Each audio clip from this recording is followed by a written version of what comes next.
Society में दो तरह के लोग होते हैं। एक तो वो जो असल जिंदगी में बहुत खड़ूस होते हैं, जिनसे हर कोई दूर भागता है।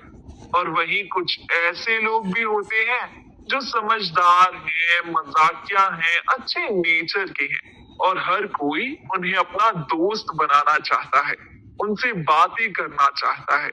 यानी कि वो लोग जिनके जैसा हम बनना चाहते हैं। और ये इतना मुश्किल नहीं है जितना कि लगता है। दरअसल हमारा दिमाग दो तरह से काम करता है, या यूं कह ले कि हमारे पास दो दिमाग होते हैं, एक बिग ब्रेन और एक लिटिल ब्रेन। जब आप अपना बिग ब्रेन यूज करते रहते हो तो जिंदगी में सब कुछ बहुत बढ़िया चलता है। लोग आपको लाइक करते हैं, रिलेशनशिप्स में प्यार की कमी नहीं होती और घर में सब मिलजुल कर रहते हैं। ऑफिस में भी बॉस से भी आपकी अच्छी जमती है, बिजनेस डील में भी मदद मिलती है। मतलब सब मिलाकर आपकी जिंदगी में सब कुछ वैसा ही होता है जैसा कि आप चाहते हैं। लेकिन जब आप अपने लिटिल ब्रेन का इस्तेमाल करते हैं, या इसे ऐसे कह लें कि आपका कंट्रोल लिटिल ब्रेन के हाथ में होता है, तो आपकी लाइफ में प्रॉब्लम्स की लाइन लग जाती है।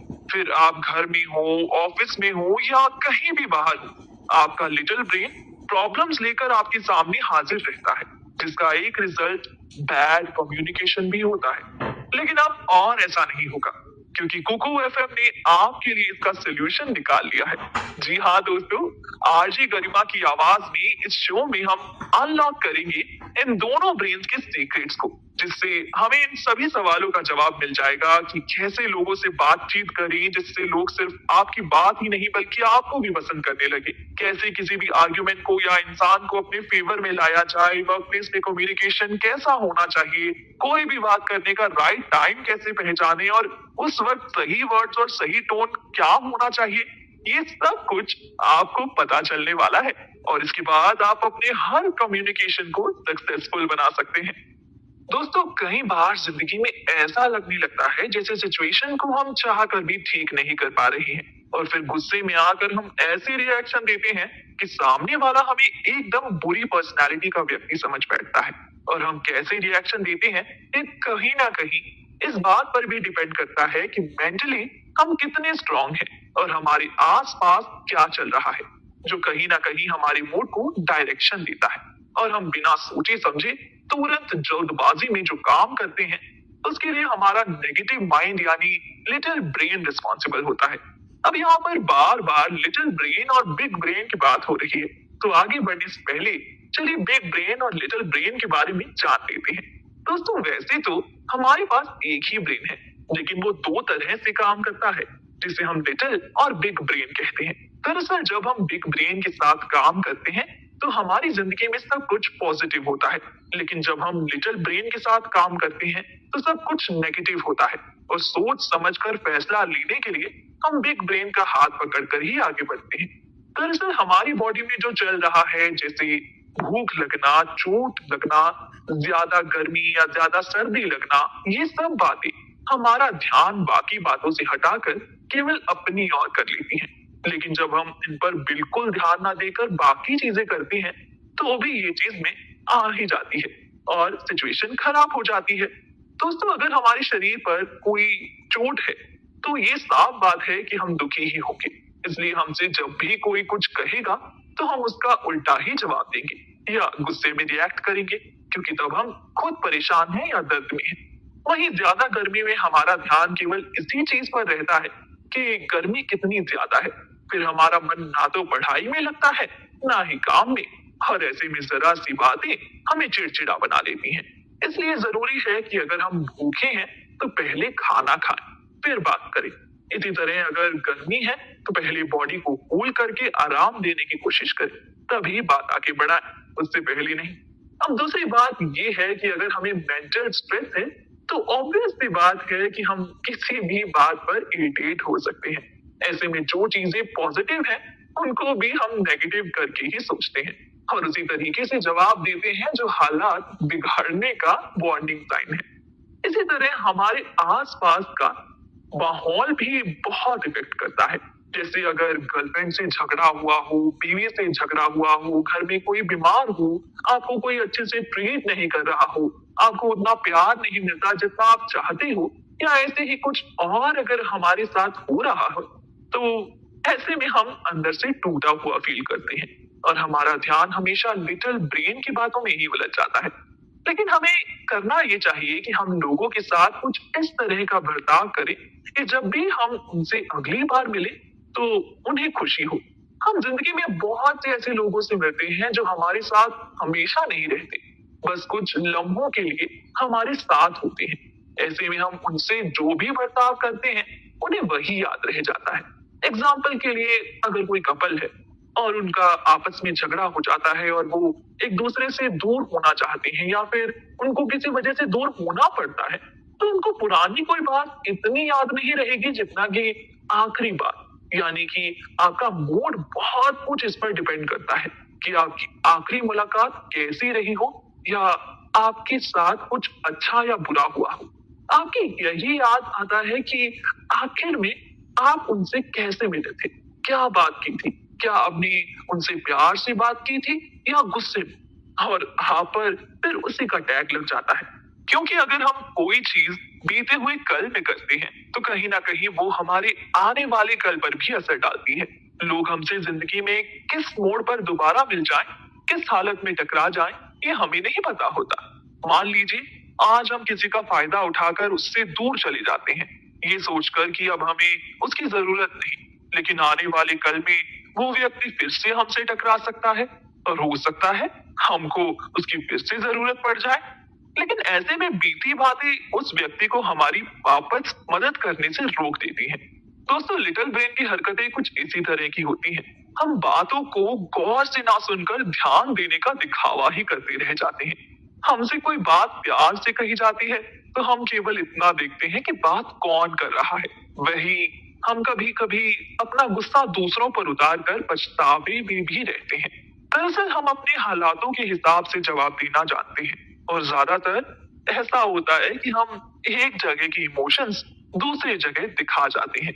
ऐसे में कई बार कोई हमसे अच्छी बात भी कर रहा होता है तो हम उस बात का जवाब बुरी तरह से ही देते हैं, जिससे हमारे रिश्ते में खटास आना ऑब्वियस है।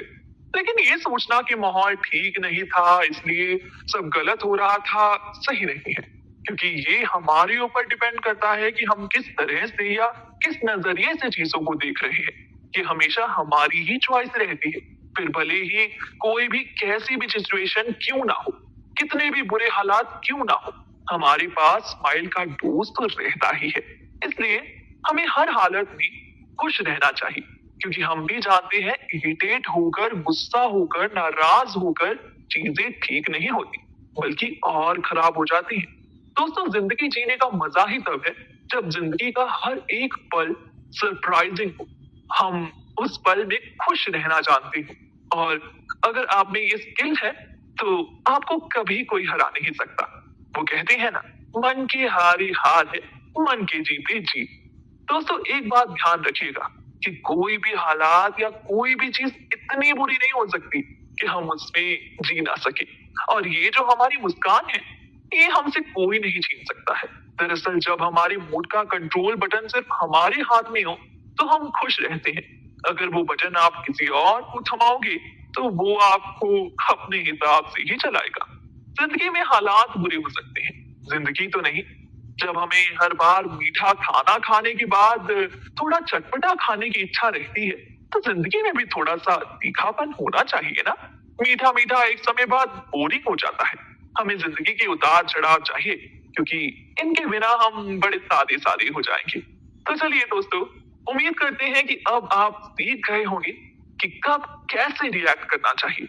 और इसी सीख के साथ अब हम चलते हैं अगले एपिसोड में, जहां हम जानने वाले हैं कि एक ऐसी बात जो हर दिन हमें फॉलो करनी चाहिए, खास तौर पर तब जब हम किसी से बात करते हैं, क्योंकि हर बातचीत एक मौका है। दोस्तों, हम इंसानों के पास जो एक सबसे बड़ा टैलेंट है वो है बातचीत करने की काबिलियत। अगर हमारी बातचीत करने की क्वालिटी अच्छी है तो हम किसी भी चीज में जीत हासिल कर सकते हैं। फिर चाहे वो अपने दोस्तों के साथ गपशप हो, परिवार में कोई झगड़ा या फिर स्कूल, कॉलेज और ऑफिस में किसी कलीग के साथ कोई डिबेट। लेकिन आज के टाइम में हमारी वो बातचीत करने की स्किल कहीं खो गई है, क्योंकि हम बिना किसी से आमने सामने बात किए बस पूरे दिन कंप्यूटर के सामने बैठे रहते हैं या फोन में लगे रहते हैं। इसके कारण हमारी बातचीत करने की क्वालिटी कम होती जा रही है। पर थोड़ी सी कोशिश से हम इस बदलते दौर में भी अपनी कम्युनिकेशन स्किल सुधार सकते हैं, जिसके बारे में हम इस एपिसोड में जानने वाले हैं। दोस्तों, आजकल लोग एक दूसरे से बात करते वक्त बार बार मोबाइल देखते हैं या इधर उधर देखते रहते हैं। फिर सामने वाला क्या बोल रहा है इस पर हमारा ध्यान कम रहता है और बस हमको हमारी बात बताने की जल्दी होती है। जैसे कि अगर हम किसी के साथ या ग्रुप में बैठे होते हो तो ऐसे में सबको सुनना समझना बहुत जरूरी है।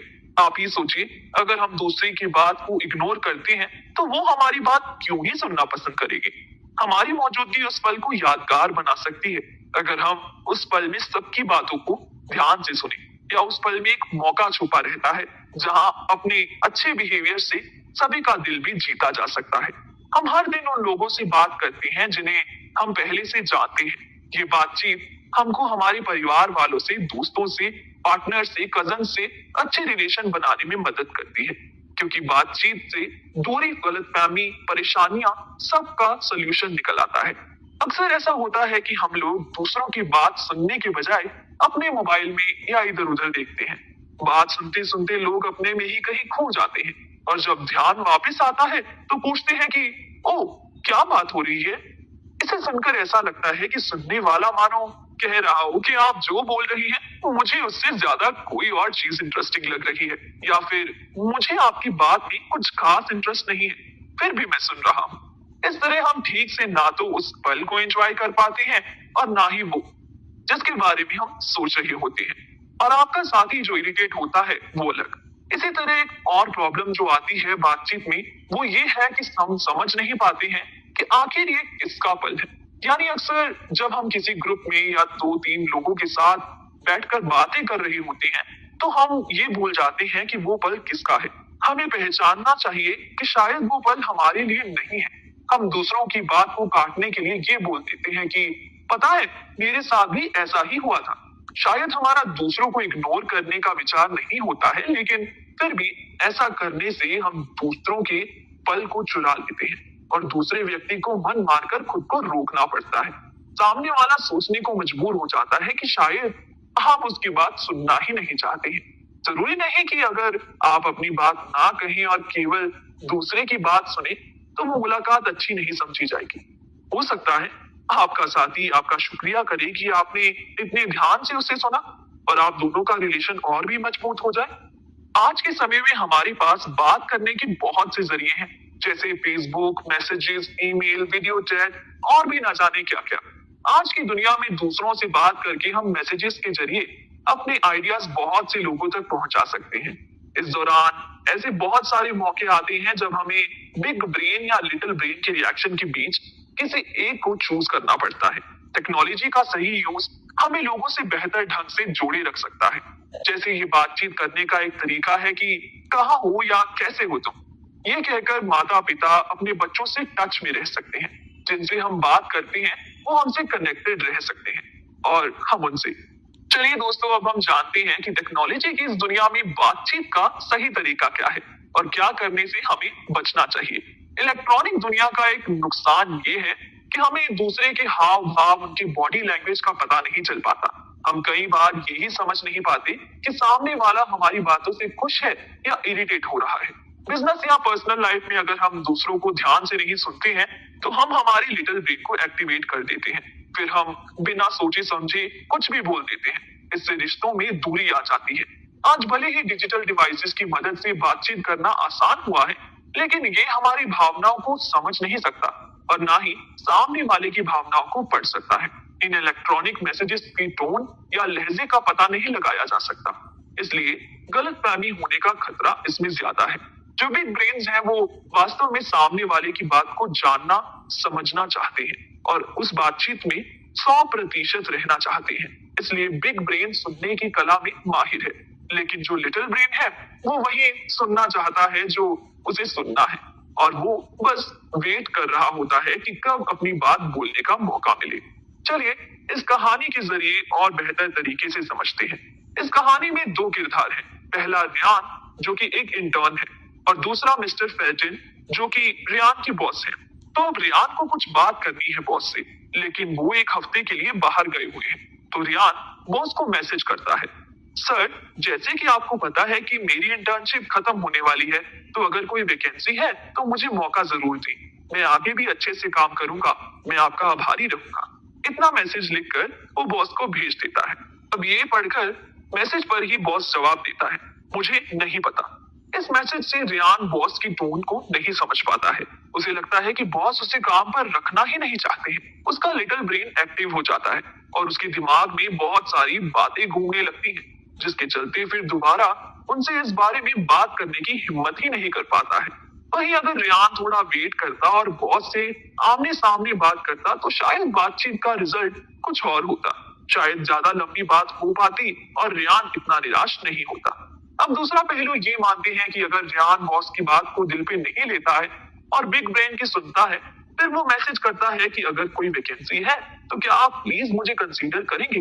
अब ये पढ़कर उधर से जवाब आता है, हम आपसे मिलना चाहेंगे और आपकी मदद करने की कोशिश करेंगे। तो दोस्तों इससे ये पता चलता है कि कभी कभी पॉजिटिव एटीट्यूड रखने से भी रिजल्ट बदल सकता है। बस हमको थोड़ा समय देना चाहिए और निराश नहीं होना चाहिए। तो दोस्तों इस एपिसोड में हमने जाना कि कैसे हर एक बातचीत एक मौका है, और अब अगले एपिसोड में हम बिग ब्रेन और लिटिल ब्रेन से जुड़ी कुछ ऐसी बातें जानने वाले हैं जो आपकी जिंदगी में हर कदम पे आपका साथ देंगी। दोस्तों आज हम इस एपिसोड में कुछ ऐसा जानने वाले हैं जो कि अब से लेकर पूरी जिंदगी हमारी बहुत काम आने वाला है। एक ऐसी बात जिसे अगर आप अच्छे से समझ गए और कभी भूलेंगे नहीं तो भविष्य में आने वाली बहुत सी मुश्किलों से बच जाएंगे। जी हाँ, ये बात है बिग ब्रेन और लिटिल ब्रेन की। अब जैसा कि हमने शुरुआत में भी जाना था कि बिग ब्रेन को हम कुछ इस तरीके से समझ सकते हैं कि ये एक पॉजिटिव कंसेप्ट है और लिटिल ब्रेन नेगेटिव कंसेप्ट है। आपने अक्सर सुना होगा कि गुस्सा कुछ ना कुछ छीन कर ही जाता है और हम फिर उसको बैड लक का नाम देकर या फिर हालात का नाम देकर टाल देते हैं और उससे होने वाली परेशानियों को चुपचाप झेलते रहते हैं, क्योंकि हम मान लेते हैं कि हमारे पास कोई दूसरा ऑप्शन ही नहीं है। ऐसे में बस आपको जरूरत है एक चीज की, और वो है एक छोटा सा ब्रेक लेने की। चलिए कुछ एग्जांपल्स के साथ समझते हैं कि हमारा बिग ब्रेन और लिटिल ब्रेन कैसे काम करता है। एक 44 उम्र का आदमी है केविन, जिसकी कंपनी बड़ी फेमस है और उसकी कंपनी जेरी नाम की 26 साल के दूसरे आदमी के लिए किसी प्रोजेक्ट पर काम कर रही है। अब हुआ ये कि कोई बहुत ही जरूरी स्क्रिप्ट तैयार करने के लिए केविन और उसके सभी वर्कर बड़ी मेहनत से काम कर रहे थे और उन्होंने 8 बार स्क्रिप्ट को अपडेट किया था, सिर्फ इसलिए ताकि जेरी को वो पसंद आए। 8वीं स्क्रिप्ट बनाकर थका हारा केविन स्क्रिप्ट जेरी को भेजता है और घर जाने की तैयारी करने लगता है। तभी उसे जेरी का कॉल आता है और वो कहता है, केविन ये स्क्रिप्ट तो 7वीं स्क्रिप्ट से भी बेकार है, मुझे कुछ भी करके अच्छी स्क्रिप्ट बना कर दो। तो चलिए अब केविन और सभी वर्कर के छोटे दिमाग और बड़े दिमाग के थॉट्स को सुनते हैं और उनका रिजल्ट समझने की कोशिश करते हैं। पहले लिटिल ब्रेन के थॉट्स के बारे में सोचते हैं। केविन थका हुआ है, वो परेशान है कि इतनी मेहनत करने के बाद भी वो जेरी को खुश नहीं कर पाया और वो अपने सभी वर्कर्स के सामने जेरी को गालियां देता है और गुस्से में फोन करके जेरी से कहता है, तुम्हें दुनिया का कोई आदमी सेटिस्फाई कर ही नहीं सकता। और गुस्से भरी आवाज सुनकर अब जेरी भी कह देता है, ठीक है, अगर तुम काम नहीं कर सकते तो मत करो। अब केविन घर चला जाता है और अगले दिन देखता है कि जेरी ने केविन के कंपेटिटर एक दूसरी कंपनी को वो प्रोजेक्ट दे दिया। अब केविन शर्मिंदा है क्योंकि उसका बहुत बड़ा प्रोजेक्ट और काम हमेशा के लिए उसके हाथ से चला गया। लेकिन दोस्तों वही बिग ब्रेन से काम लेने से शायद कुछ ऐसा होता। मान लीजिए केविन अपने बिग ब्रेन की बात सुनता है और उसकी पॉजिटिव सोच के अकॉर्डिंग केविन एक गहरी सांस लेकर पॉजिटिव रहने की सोचता है। प्रॉब्लम का सोल्यूशन ना मिलने पर कुछ देर शांत बैठकर सोचता है और फिर जेरी को कॉल करके कहता है, सर माफ कीजिएगा, हमने हर संभव कोशिश की है स्क्रिप्ट को अच्छा बनाने के लिए। अब आगे आप ही हमें गाइड करें कि आपको कैसे स्क्रिप्ट चाहिए, इसमें आपको कहाँ और क्या चेंजेस चाहिए। ऐसे हमारा काम भी आसान होगा और आपको मनचाही स्क्रिप्ट भी मिल जाएगी। अब ये सुनकर जेरी भी आराम से जवाब देता है और कहता है कि केविन मैं मानता हूँ किसी की मनचाही स्क्रिप्ट बनाना आसान नहीं है और मैं काम के मामले में थोड़ा सा रूड हूँ, लेकिन मुझे इसमें ये सब चेंजेस चाहिए। इस तरह जेरी केविन को सब समझा देता है। अब जेरी फोन रख देता है और केविन अपने सभी वर्कर्स को कहता है। अब इनमें से कोई भी एक पल के लिए रुकना नहीं चाहता है क्योंकि सब हद से ज्यादा थक चुके हैं, लेकिन वो वर्कर्स को समझाता है। कहता है कि मैं जानता हूँ ऑर्डर पूरा करने के लिए सभी को रुकना ही पड़ेगा, मगर मैं आप सबकी मुश्किल को भी समझता हूँ और आप पर फैसला छोड़ता हूँ। सर के सिंपल बिहेवियर को देखकर अब सारे वर्कर्स भी कह देते हैं, कोई बात नहीं सर, हम पूरा काम करके ही घर जाएंगे। अब वर्कर्स 11 बजे तक पूरी स्क्रिप्ट तैयार कर देते हैं। जेरी भी स्क्रिप्ट देखकर खुश हो जाता है और कंपनी को नया काम देता है। तो दोस्तों, यहाँ केविन ने केवल शांत होकर ठंडे दिमाग से काम लिया और बिग ब्रेन को लिटिल ब्रेन पर हावी नहीं होने दिया। केविन ने केवल अपनी ही मजबूरी को ना देखकर सामने वाले की मजबूरी पर भी ध्यान दिया, जिससे आपसी समझ पड़ी और बात सुलझ गई। केविन ने अपने आइडियाज या थॉट्स को किसी पर थोपा नहीं, क्योंकि हर किसी की अपनी समझ और हर कोई अपने ही तरीके से चीजों को देखता है। ऐसे में हमें समझना जरूरी है कि हम सही हो सकते हैं, लेकिन उसका मतलब ये बिल्कुल नहीं होता कि सामने वाला गलत है। इसलिए हमें दूसरों को समझने की कोशिश भी करनी चाहिए। मुश्किल समय में खुद को कुछ देर के लिए शांत कर लेना चाहिए। कहानी में शांत रहकर और पेशेंस दिखाकर केविन ने बहुत बड़ी समझदारी की और समय की सीरियसनेस को समझते हुए कूल रहना जरूरी है, लेकिन मुश्किल डिसीजन से भी घबराना नहीं चाहिए। जैसे केविन ने अपने वर्कर्स के साथ मिलकर रात भर में प्रोजेक्ट पूरा कर दिया, जिससे जेरी भी खुश हो गया। केविन ने गुस्से में आकर जेरी को ऑडियो मैसेज पर कॉल पे गालियां लिखकर बुरा भला नहीं कहा, क्योंकि अक्सर गुस्से में हम मुसीबतों से छुटकारा पाने के लिए ऐसा ही करते हैं, ताकि सामने वाले चिढ़ जाए और हमें रिप्लाई बैक करे और हम उसको फिर से बुरा भला कहकर अपना गुस्सा शांत कर सके।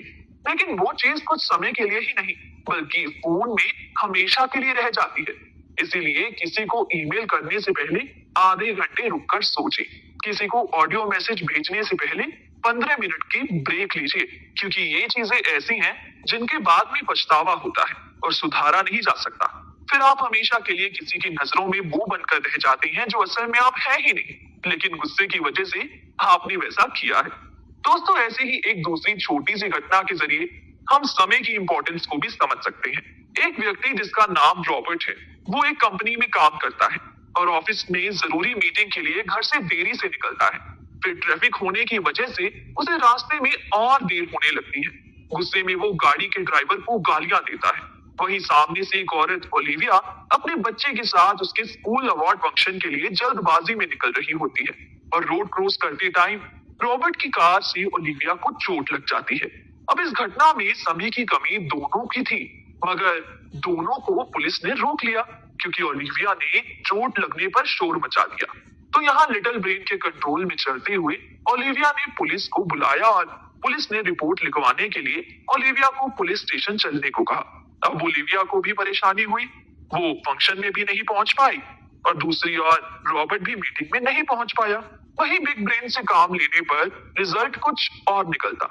तब ओलिविया समय की नजाकत को समझती, चोट सीरियस नहीं थी, हल्की सी थी, इसलिए बात को रफा दफा कर देती और रॉबर्ट की भी मजबूरी समझते हुए उसे माफ करके स्कूल के लिए निकल जाती और रॉबर्ट उनको अपनी कार में लिफ्ट दे देता, तो दोनों लोग अपनी मंजिल तक पहुंच जाते। दोस्तों, इस कहानी से हम सीखते हैं कि समय को खुद पर कभी हावी नहीं होने देना चाहिए, क्योंकि समय हमारा सबसे अच्छा और जरूरी साथी है। सोच समझकर डिसीजन लेना और टाइम के अकॉर्डिंग बात कहना, यही स्मूथ लाइफ के सिंपल सोल्यूशन है। तो ये थी बिग ब्रेन और लिटिल ब्रेन की बातें, और इसी सिलसिले को आगे बढ़ाते हुए अब अगले एपिसोड में एक नई कहानी और जिंदगी जीने के एक नए फॉर्मूले को जानने वाले हैं। दोस्तों, इस एपिसोड में हम बात करेंगे कुछ ऐसे कॉन्सेप्ट्स की जिनको अपनाकर आप अपने आप को, या ऐसे कह सकते हैं कि अपनी पर्सनालिटी को बेटर कर सकते हैं। हम सभी अच्छे से जानते हैं कि किसी भी इंसान पर आपका फर्स्ट इंप्रेशन इस बात से पड़ता है कि आप उससे किस अंदाज में पेश आते हैं, आपकी बात करने के तौर तरीके क्या है। जब आप किसी नौकरी के लिए भी अप्लाई करते हैं तो इंटरव्यू के दौरान आपके द्वारा चुने गए शब्दों पर, आपकी टोन या लहजे पर ही गौर किया जाता है, और ऐसे में जरूरी है कि आप एक ऐसी छाप लोगों पे छोड़ कर जाएं कि जिंदगी भर वो आपको एक अच्छे व्यक्ति के रूप में ही याद करें। आजकल बेरोजगारों की कमी नहीं है और वैकेंसी भी आए दिन पेपर में आती ही रहती है, मगर फिर भी बेरोजगारी का कारण यही है कि हम में कुछ स्किल्स या क्वालिटीज की कमी है, जैसे बोलने की स्किल, चलने का तरीका, बॉडी लैंग्वेज, मुश्किल सिचुएशंस को हैंडल करने की स्किल। क्योंकि कंपनियों के पास लोगों की कमी नहीं है, मगर उनको चाहिए कोई ऐसा जो हर सिचुएशन में तमीज से पेश आए, उनकी बातों को इशारे में समझे। और ये सब कोई बड़ी बात नहीं है। अगर हम सोच लें तो क्या नहीं हो सकता है।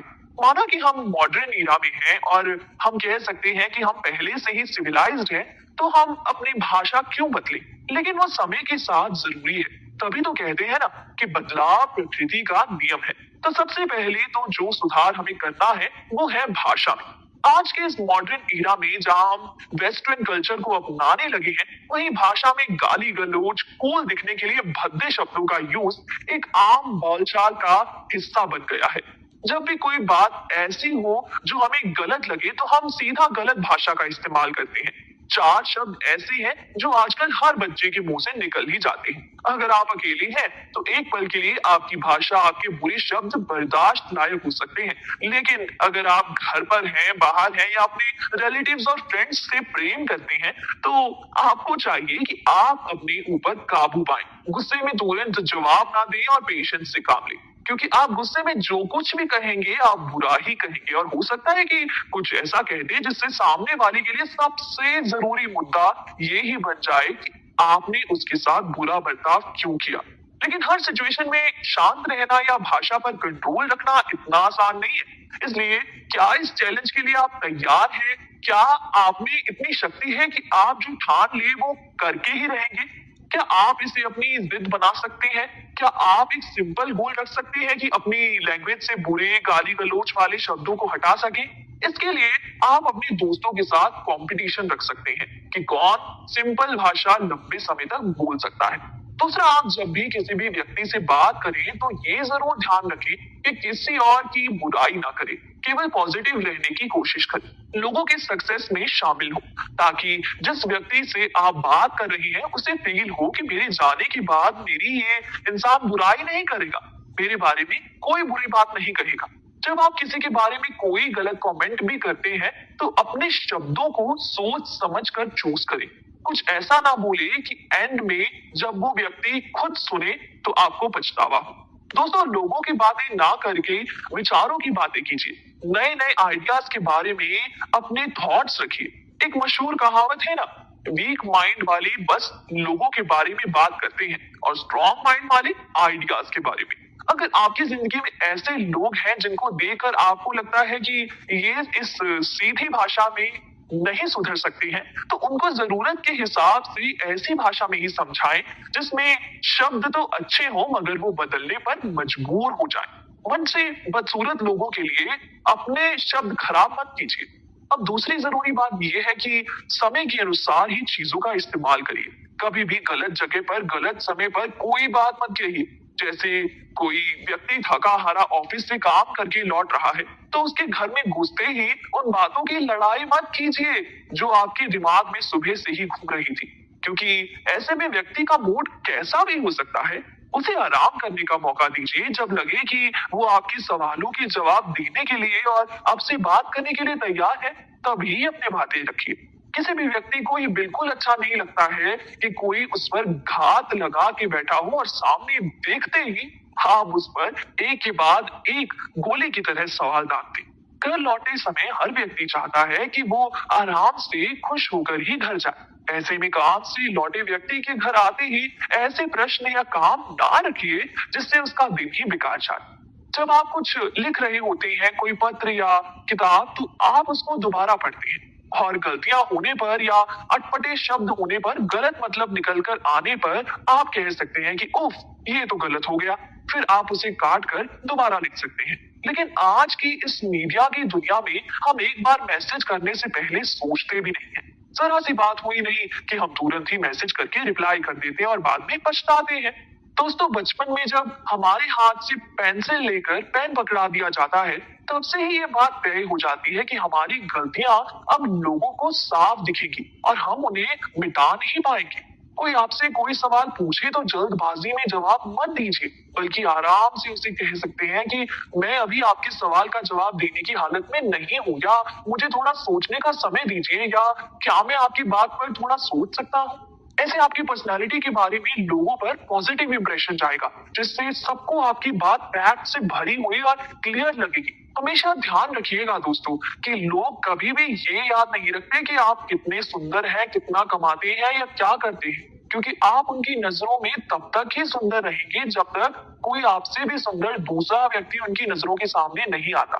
आपकी कमाई तब तक ही लोग याद रखेंगे जब तक आपसे ज्यादा धनी व्यक्ति उनको नहीं मिल जाता, क्योंकि आपका उनके साथ किया गया बहुत अच्छा या बुरा बिहेवियर वो कभी भी नहीं भूलेंगे। प्यार से बात करने में कोई फीस नहीं लगती, ना ही मुस्कुराने पर टैक्स है। तो बिंदास रहिए, हंसते रहिए और ऐसी पर्सनैलिटी बनाइए जिस पर आपको भी गर्व हो और लोग भी आपसे दोबारा मिलना चाहें। तो दोस्तों, उम्मीद है कि अब अगली बार किसी से पहली बार मिलते वक्त आप अपने हाव भाव के साथ साथ अपने पहनावे का भी ध्यान रखेंगे, क्योंकि पहली मुलाकात सबसे खास होती है। मिलते हैं आपसे अगले एपिसोड में, जहां हम सीखेंगे कि किस तरह अपनी कुछ आदतों को बदल के आप लोगों का भरोसा जीत सकते हैं और सबके चहेते बन सकते हैं। जानेंगे वो सभी टिप्स के बारे में अगले एपिसोड में। दोस्तों, किसी का भरोसा जीतने के लिए जरूरी है आपका सच्चे और साफ दिल इंसाफ बने रहना। ऐसे में जब भी आप किसी से बात करते हो, आपको ध्यान रखना होता है कि आप कोई भी बात ऐसी ना करो जिससे सामने वाले को नुकसान हो या उसे बुरा लगे, क्योंकि ऐसा करने से उस व्यक्ति के दिमाग में आपकी गलत इमेज बन जाती है। कहते हैं कि जिन बातों को या लोगों को भुलाया नहीं जा सकता, उन्हें माफ कर दो, और जिन्हें माफ नहीं कर सकते, उन्हें भूल जाओ।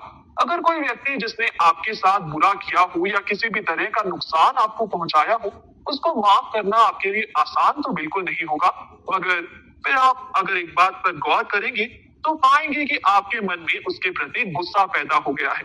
मतलब सीधा सा है कि आपका लिटिल ब्रेन ज्यादा एक्टिव है, जो आपको रह रहकर सताता है। आप काम में ध्यान नहीं लगा पाते हैं, क्योंकि आपको बार बार वही धोखा याद आता है जो उस व्यक्ति ने आपके साथ किया था। फिर आप ये सोचते हैं कि इसमें मेरी गलती नहीं, फिर भी मुझे इतने मेंटल स्ट्रेस से गुजरना पड़ रहा है, क्यों?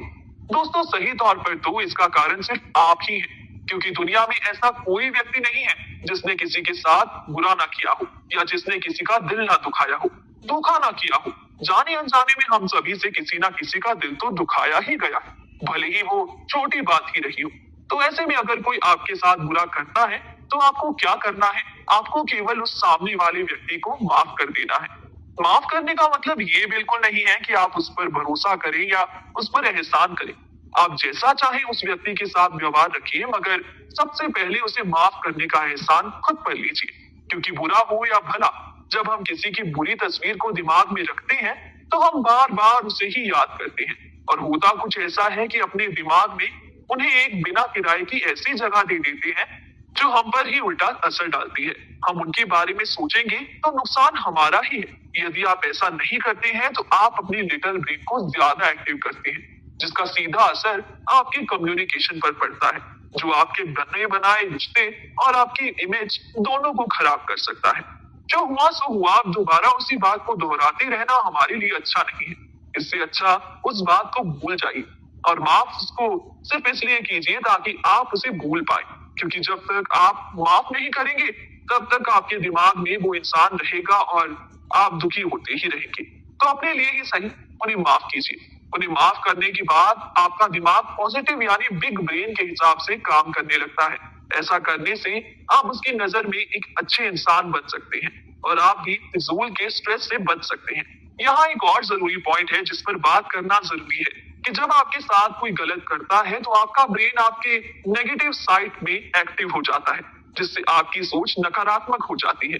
ऐसे में जब भी आप किसी से बात करते हैं, केवल नेगेटिव चीजों पे आपका फोकस ज्यादा होता है।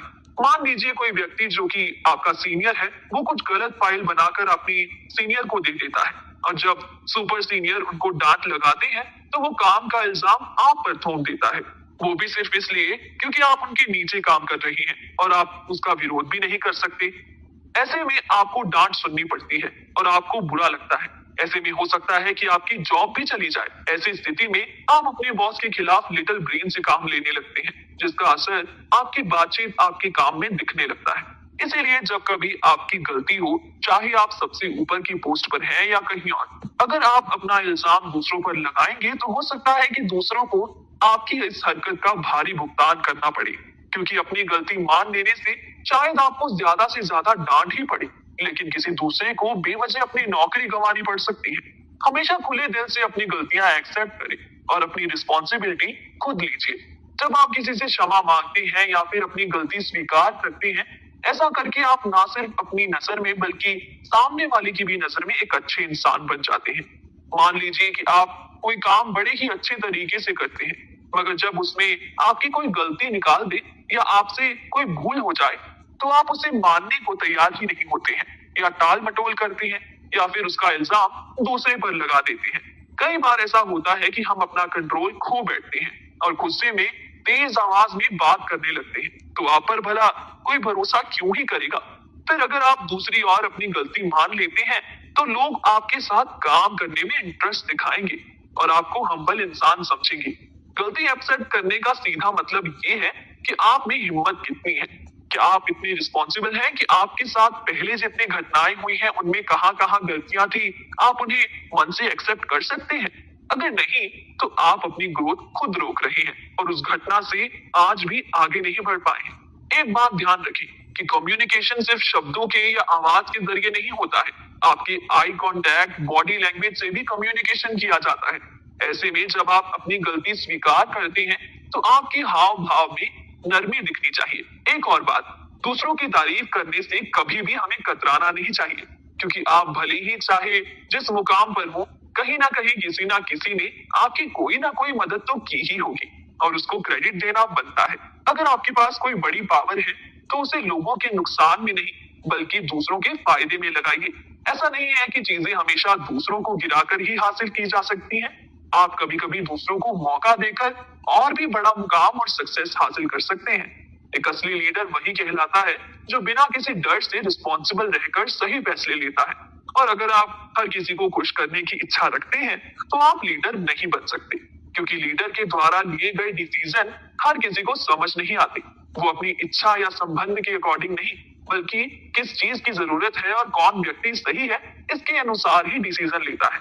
एक असली लीडर वो नहीं होता जो अपनी टीम के आगे चले, ना ही वो जो सबसे पीछे चलता है, बल्कि लीडर की सही पहचान वही है जब वह सबको साथ लेकर चले, सबको उम्मीद दे कि वो भी उस जगह पर आ सकते हैं, ना कि पद के लालच में उन्हें रास्ता ही ना दिखाए और भटका दे। आज की इस कंपटीशन भरी जिंदगी में हर कोई आगे जाना चाहता है, लेकिन जो इसके लिए दूसरों को पीछे छोड़ते हैं, वो ज्यादा आगे नहीं जाते। आपकी कोशिश होनी चाहिए कि आप खुद से और बेहतर बने। चलो एक एग्जाम्पल की मदद से समझाती हूँ। एक क्लास में बच्चों की संख्या 20 है और उनमें से सबसे ऊपर एक बच्चा है रोहन, जो हर बार अच्छे अंकों के साथ क्लास में प्रथम आता है। ये देखकर मोहन को हमेशा मोटिवेशन मिलती रहती है कि मैं भी अच्छा करूं और किसी तरह लोग मेरे भी ऐसे ही तारीफ करें जैसे रोहन की करते हैं। अब यहाँ बिग ब्रेन और स्मॉल ब्रेन के कंसेप्ट के जरिए हम चीजों को समझ सकते हैं। जैसा कि हम सब जानते हैं कि हम बुराइयों को अपनी ओर जितनी जल्दी से खींच लेते हैं, उतनी ही देर हमें अच्छा बनने में लगती है। यहाँ भी मोहन जब लिटिल ब्रेन के कंट्रोल में आ जाता है, खुद को आगे बढ़ाने के लिए, तो ऐसे में वो सही गलत भूलकर पूरी कोशिश करता है कि रोहन का ध्यान पढ़ाई से हट जाए ताकि मोहन के मार्क्स उससे ज्यादा आए। मोहन हर बार अपनी सेकंड रैंक देखकर परेशान होता है, तो वह रोहन को अपने रास्ते से हटाने की सोचने लगता है। वो अपने मन में केवल एक ही चीज रखता है कि रोहन से केवल एक नंबर ज्यादा आ जाए तो मेरी वाह वाह होगी, और वो यही सोच के मेहनत करता है और प्रथम आ जाता है। मगर अब भी सब यही कहते हैं कि रोहन एक नंबर से पीछे कैसे हो गए तुम। आगे रोहन और मेहनत करता है और मोहन से आगे निकलता है। कंपटीशन अच्छी चीज है, मगर खुद को निखारने के लिए हमें किसी कंपटीशन की जरूरत क्यों पड़ती है। सोचिए, अगर मोहन बिग ब्रेन का इस्तेमाल करता तो क्या होता। बिग ब्रेन के इशारे पर मोहन सोचता कि मैं इतनी मेहनत करूंगा कि मैं कोई गलत की गुंजाइश ही ना छोड़ूं, और इससे वो हर बार पहले से अच्छे मार्क्स लेकर आता। सब उसकी तारीफ करते कि उसने हर बार खुद को अपग्रेड किया है। अपनी शक्तियों का यूज समझदारी से कीजिए, ना कि गुरूर में आकर, क्योंकि गुरूर हमेशा आदमी को पीछे की ओर ही धकेलता है और समझदारी दुश्मन को भी आपके फायदे में काम करने को मोटिवेट कर सकती है। ये जिंदगी के कुछ जरूरी कंसेप्ट हैं जिन्हें हम सब जानते तो अच्छे से हैं, मगर समझने में पूरी जिंदगी लग जाती है। हम कदम दर कदम उनको समझते हैं, सीखते हैं, जिंदगी में अपनाते हैं और खुद को बेहतर बनाते हैं। तभी तो कहते हैं कि एक्सपीरियंस नॉलेज से कहीं ज्यादा बड़ा होता है, और ये एक्सपीरियंस गलतियां करके ही आता है। तो इस बात से कभी ना घबराना चाहिए कि आपने गलतियां की हैं, बल्कि गलतियों को अपनाकर उनसे कुछ सीखना चाहिए और खुद को निखारना चाहिए। ये सक्सेस के लिए बहुत जरूरी है। तो आप भी अगर एक सक्सेसफुल लाइफ को पाना चाहते हैं तो ध्यान रखिए कि हम्बलनेस जरूरी है। ये सिर्फ खुद को अच्छा दिखाने के लिए नहीं, बल्कि अपनी जिंदगी को और भी आसान बनाने में मदद करती है। वैसे एक बात और है कि नरम स्वभाव के व्यक्ति अक्सर इमोशनल होते हैं। आपको बता दें कि इमोशनल होना अच्छी बात है, ये आपकी सेंसिटिव नेचर को दर्शाता है, लेकिन कभी कभी इमोशनल होकर जवाब देने से हमारे बने बनाए काम भी बिगड़ जाते हैं। तो आइए जानते हैं कि कैसे इमोशनल होकर जवाब देने से हमारे रिश्ते और काम खराब हो जाते हैं।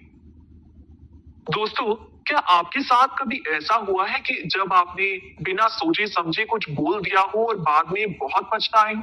गुस्से में या दुखी होने पर आपके मुंह से कुछ ऐसा निकल जाता है जो आप बिल्कुल नहीं कहना चाहते थे।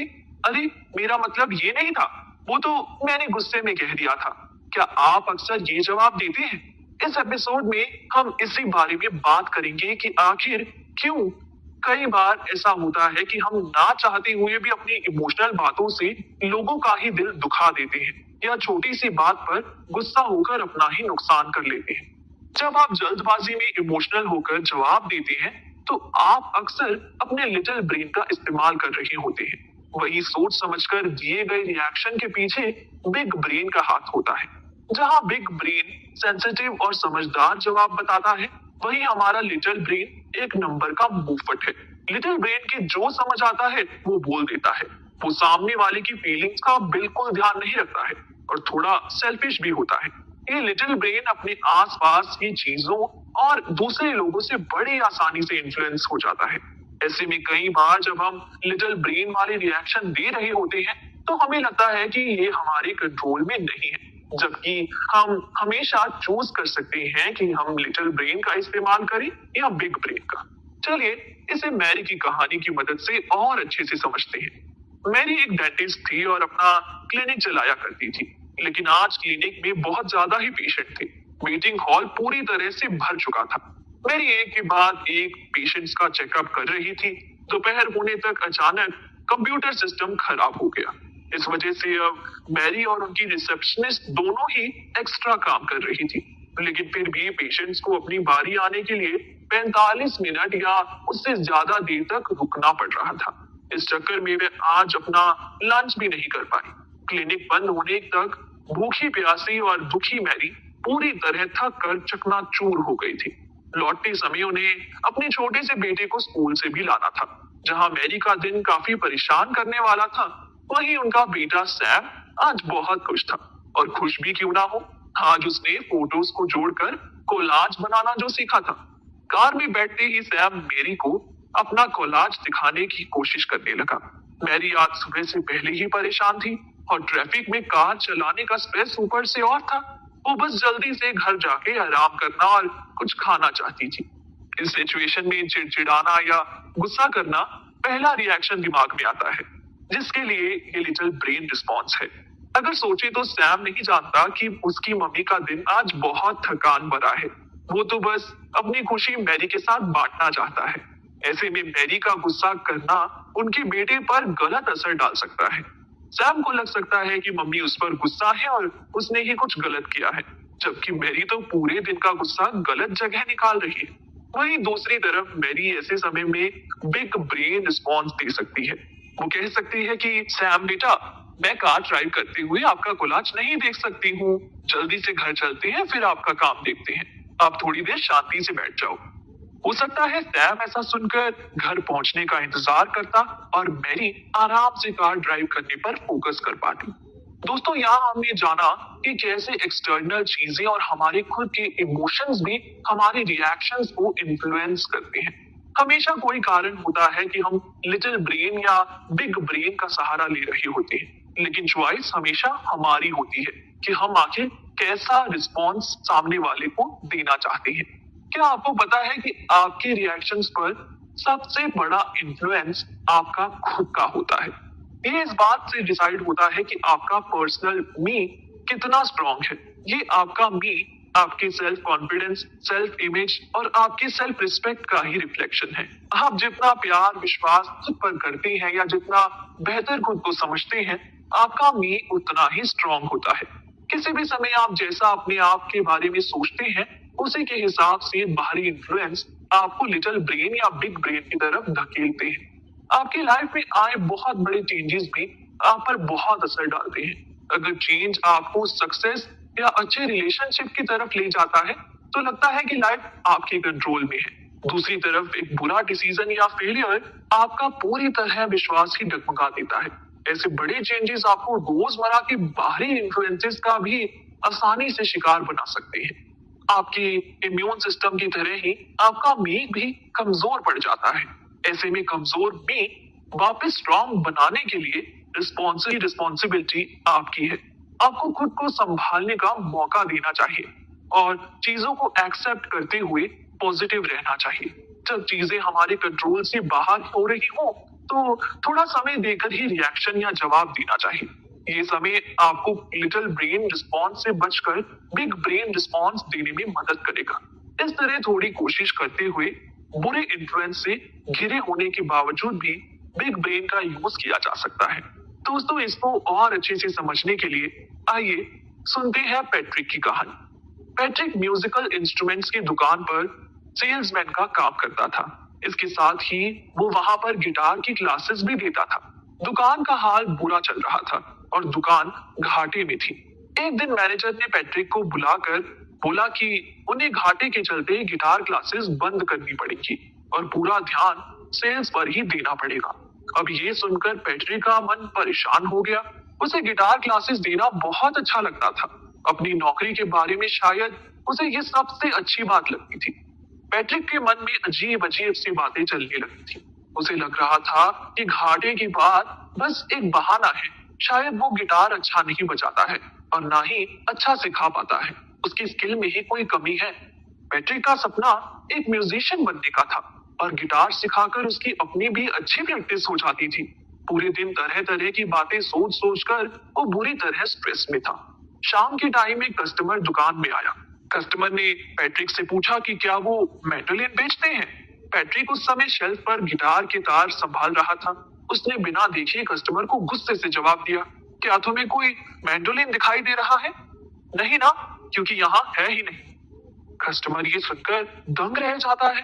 वह कुछ देर रुकता है, लेकिन पैट्रिक कस्टमर को पूरी तरह इग्नोर कर देता है। कस्टमर बाहर जाकर सबको बताता है कि कैसे उस दुकान का सेल्समैन बेहद बदतमीज है और वहाँ वैरायटी भी कम है। इस तरह दुकान और पैट्रिक का नाम खराब होता है। वही मान लीजिए कि पैट्रिक ने खुद को संभाल कर कस्टमर को अच्छे से जवाब दिया होता कि सर, हमारे पास अभी मैंडोलिन तो नहीं है, लेकिन हम डिस्ट्रीब्यूटर से बात करके एक बार पूछ सकते हैं आपको कौन सा मॉडल चाहिए। इस तरह कस्टमर खुश होकर बाहर निकलता कि उसकी बात को पूरी तरह सुना गया। पैट्रिक भी इस तरह अपने मी को स्ट्रांग बना पाता और शायद प्रॉफिट होने पर दोबारा क्लासेस स्टार्ट कर पाता। दोस्तों, हर दिन हमारे सामने ऐसी चीजें आती हैं जिसके बारे में हमने सोचा ही नहीं होता है या जिनके लिए कभी कभी हम तैयार ही नहीं होते हैं। ऐसे में दिमाग यही चलता है कि मेरे साथ ऐसा क्यों हुआ या ऐसा क्यों नहीं हुआ। ऐसे समय में लिटिल ब्रेन हम पर हावी होने लगता है, लेकिन बिग ब्रेन की मदद से हम पॉजिटिव रहते हुए आगे बढ़ सकते हैं जब तक चीजें सुधर नहीं जाती हैं। इसलिए कभी भी जिंदगी में इमोशनल होकर जवाब ना दें, क्योंकि ऐसा करने से आप ना सिर्फ अपना नुकसान करते हैं, बल्कि सामने वाले की नजर में एक गलत इमेज भी बना बैठते हैं। वैसे आपको बता दें कि अगर आप लोगों की नजर में गलती करने के बाद भी हीरो बनना चाहते हैं या फिर किसी को बिना ठेस पहुंचाए अपनी बात कहना चाहते हो, तो आपके लिए जिम्मेदारी लेना एक बेहतर उपाय हो सकता है। लेकिन कैसे, आइए जानते हैं। दोस्तों, हमारी जिंदगी में कुछ ऐसी चीजें भी हैं जो बेहद जरूरी हैं, जैसे कि जिम्मेदारी लेना। इस फील्ड में कोई परफेक्ट नहीं होता। अगर आप जिम्मेदारी लेते हैं तो आप खुद को आसानी से बिग ब्रेन एरिया में वापस ले जा सकते हैं, और ऐसा करने से आप मजबूत होते हैं और अपने रिश्तों को भी सुधारते हैं। इस एपिसोड में हम रिस्पॉन्सिबिलिटी टूल्स के बारे में जानेंगे, जिन्हें जानकर आप भी कहेंगे, अरे वाह, मुझे भी रिस्पॉन्सिबल बनना है। तो अब आप सोच रहे होंगे कि आखिर रिस्पॉन्सिबिलिटी टूल क्या है।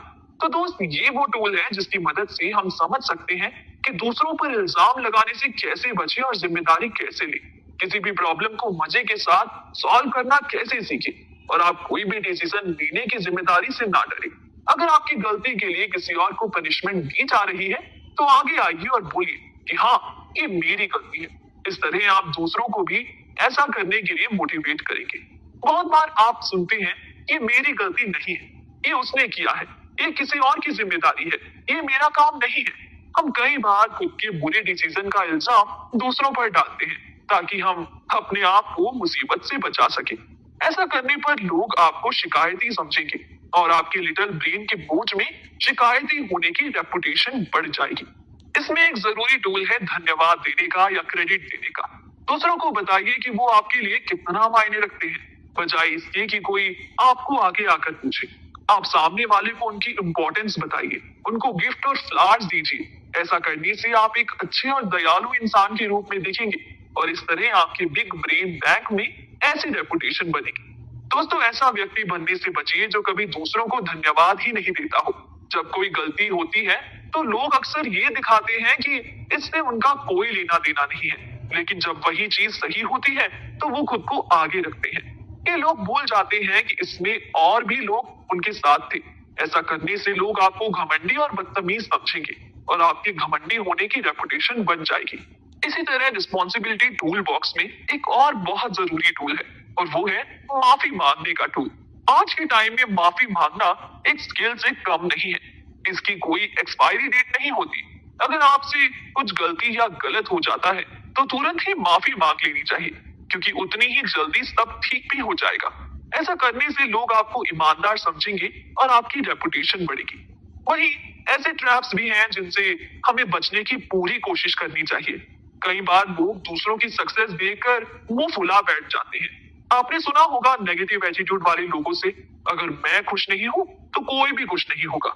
जब दूसरों को अटेंशन मिलता है या फिर कामयाब होते हैं तो ऐसे लोग निराश होकर बुरा मान जाते हैं। ऐसे लोग खुद की प्रॉब्लम सॉल्व करने की बजाय नाराज होने में ज्यादा विश्वास रखते हैं। ऐसा करने से लोग आपसे थक जाएंगे और आप खुद ही अकेला महसूस करने लगेंगे। याद रखिए, जिम्मेदारी लेना आपकी पर्सनल और प्रोफेशनल लाइफ में एक मौका हो सकता है। तो आइए ऐसा ही एक किस्सा सुनते हैं। जॉन एक कंस्ट्रक्शन कंपनी में काम करता है। कुछ टाइम पहले कोई काम ना होने के कारण जॉन के बॉस ने उसको डांटा, जिसमें जॉन की कोई गलती नहीं थी। इसमें जॉन नाराज हो गया और दुखी होकर काम छोड़ दिया। उस रात जॉन अपनी गर्लफ्रेंड मेलेनी के साथ मूवी डेट पर जाता है। दोनों बहुत ही एक्साइटेड थे। मूवी शुरू होने से कुछ पल पहले उनके आगे की सीट पे एक कपल आकर बैठ जाता है और वो बातें करने लग जाता है। अब जॉन का लिटिल ब्रेन रिएक्ट करता है। जॉन को गुस्सा आ रहा होता है। वो अब आराम से बैठ नहीं सकता और आगे की तरफ झुकता है और जोर से उस कपल के कान में चिल्लाता है, सॉरी, लेकिन मैंने फिल्म सुनने के लिए 20 रुपए भरे हैं, आपको नहीं। ऐसे सुनकर गुस्से में उनमें से एक कहता है, हमने भी आपको सुनने के लिए टिकट नहीं खरीदा है। अब जॉन गुस्से में है और दोनों एक दूसरे पे चिल्लाते हैं। तुरंत ही थिएटर का मैनेजर आता है और उनको बाहर जाने को कहता है। मेलेनी कहती है कि जॉन, तुमने मुझे शर्मिंदा कर दिया। जॉन को विश्वास नहीं होता है कि मेलेनी ने भी उसकी बात नहीं समझी और वो उससे कभी ना मिलने का फैसला कर लेता है। यहाँ सभी लोगों ने अपने स्मॉल ब्रेन का इस्तेमाल करके सिचुएशन में रिएक्ट किया। वहीं बिग ब्रेन रिस्पॉन्स कुछ इस तरह होता कि जैसे ही जॉन अपनी 20 रुपए वाली बात बोलता, वो मेलेनी के एक्सप्रेशन को देख समझ लेता कि वह सोच रही होगी कि वो किस पागल इंसान के साथ है। ऐसे में जॉन तुरंत ही अपने शब्दों की जिम्मेदारी लेता और उस कपल से माफी मांग लेता। साथ ही वो भी माफी मांगते और चुपचाप बैठ जाते। फिर जॉन शांति से मेलेनी को बोलता कि क्यों ना हम दूसरी सीट पर बैठ जाए। आज काम का गुस्सा इन लोगों पे निकल गया, हो सके तो मुझे माफ कर दो। अब मेलेनी ये सुनकर उसकी ईमानदारी से खुश हो जाती और वे दोनों देर तक बातें करते रहते, घूमने जाते। जॉन की जिम्मेदारी लेने से दोनों एक लंबे रिलेशन में आ जाते। तो दोस्तों, इस तरह से हमने जाना कि जिम्मेदारी लेना, ग्रेटिट्यूड एक्सप्रेस करना और माफी मांगना रोजमर्रा के जीवन का बहुत जरूरी हिस्सा है। इन टूल्स का यूज करने में हम जितने कंफर्टेबल होंगे, हमारा जीवन उतना ही आरामदायक होगा। और अब अगले एपिसोड में हम जानने वाले हैं कि इन टूल का यूज करने से कैसे आप एक पावरफुल इंसान भी बन सकते हैं और उस पावर का सही इस्तेमाल कैसे किया जा सकता है। दोस्तों, हम सभी चाहते हैं कि लोग हमारी रिस्पेक्ट करें और हम अपनी जिंदगी में अपने मालिक खुद हो, जिसके लिए पावर होना जरूरी है। और पावर का होना हमेशा नेगेटिव वे में नहीं होता। पावर का मिसयूज तो होता ही है, लेकिन अगर उसका सही यूज किया जाए तो बहुत से काम सही हो जाते हैं। हमारे लिटिल ब्रेन को पावर किसी व्यक्ति से या किसी पोजीशन से मिलती है और ये हमेशा लालच में रहता है। इसकी भूख कभी खत्म नहीं होती।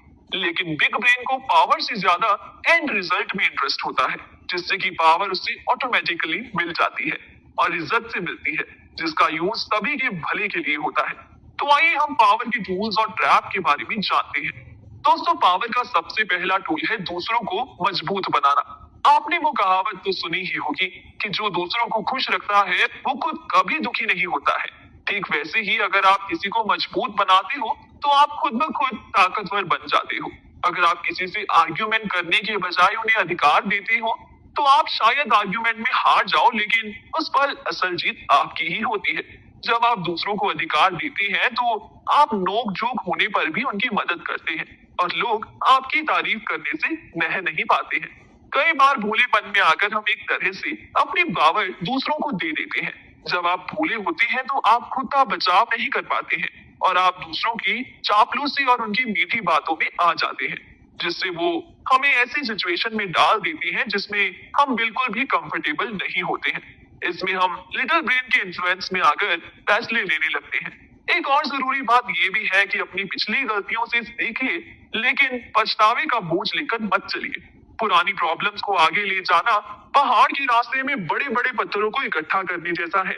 उन पत्थरों पर एक नजर डालिए जिन्हें आप ले जा रहे हैं और उन यादों को चोटों के बजाय अपनी जिंदगी में एक अच्छे सबक के रूप में स्वीकार करिए। इस तरह आप उनके बोझ से मुक्त हो जाएंगे और अपने भविष्य के लिए और ज्यादा तैयार होकर आगे बढ़ेंगे। वही माफ करने से आप बड़े लगेंगे, बिग ब्रेन बैंक और आपकी समझदारी की रेपुटेशन बढ़ेगी।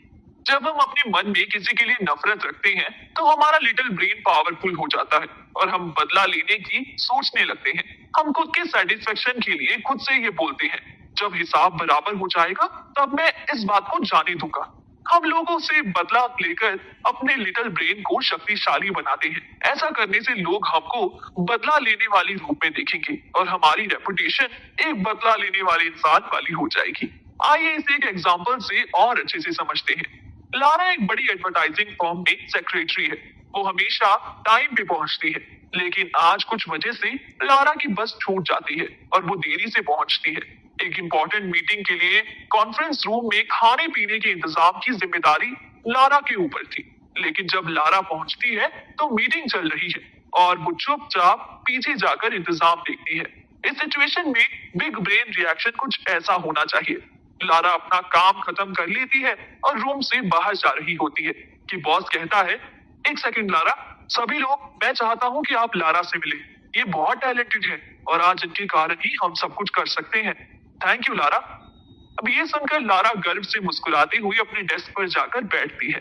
वो जानती है कि बॉस ने देर से आने की बारी में उसे अच्छा महसूस कराने के लिए ऐसा किया। लारा की दोस्त का फोन आता है जो बताती है कि इसके घर के पास की कंपनी में वैकेंसी है, लेकिन लारा बोलती है कि यहाँ मैं खुश हूँ और लोग मुझे पसंद करते हैं। अब अगर बॉस ने अपने पावर का यूज अलग तरीके से किया होता तो रिस्पॉन्स कुछ ऐसा होता कि लारा अपने काम को खत्म कर लेती और रूम से बाहर जा रही होती कि तभी बॉस तुरंत उसे टोकते हुए बोलते, लारा, मैं उम्मीद कर रहा था कि यहाँ पहुंचने से पहले तुमने सब कुछ सेट कर लिया होगा। अब ये सुनकर सभी लारा को देखते हैं और वो सबको सॉरी बोलती है। लारा शर्मिंदा होकर कमरे से बाहर निकल जाती है। अब लारा के जाने के बाद बॉस ने कहा, ऐसे लोग अच्छे से बात करने के लायक ही नहीं है। अब ये सुनकर लारा नाखुश होकर अपने डेस्क पे आती है और उसकी फ्रेंड फोन पे बताती है कि उसके घर के पास की कंपनी में वैकेंसी है। अब जिसका जवाब लारा ये देगी कि मेरा इंटरव्यू सेट करवा दूं। आके लारा जॉब छोड़ देती है। दोस्तों, पावर का अगर सही से यूज किया जाए तो हम अपने रिलेशन सुधार सकते हैं, लेकिन अगर खुद की पर्सनल गेन के लिए पावर का इस्तेमाल हो तो ये आपके लिए बहुत बड़े नुकसान का कारण बन सकता है। चलिए हम लिटिल ब्रेन और बिग ब्रेन के बारे में थोड़ा और समझते हैं।